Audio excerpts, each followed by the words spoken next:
నిద్రపోయిందే ఆరాటాలన్నీ తీరకపోతే ఏం బాగుంటుంది నాకంటూ ఉన్న ఒకే ఒక్క ఆడదిక్కురే నీతోటి కాకుండా నా బాధలు ఎవరికి చెప్పుకుంటారే గోదారి గట్టు మీద రామసులకనే కీ పెట్టి గింజుకున్న నీకు దొరకనే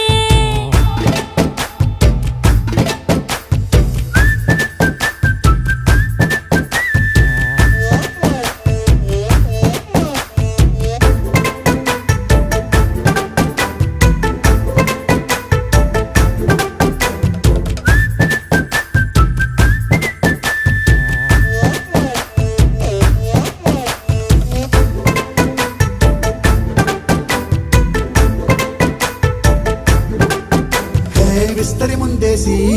పస్తులు పెట్టావే తీపి వస్తువు చుట్టూ తిరిగే ఈగని చేశావే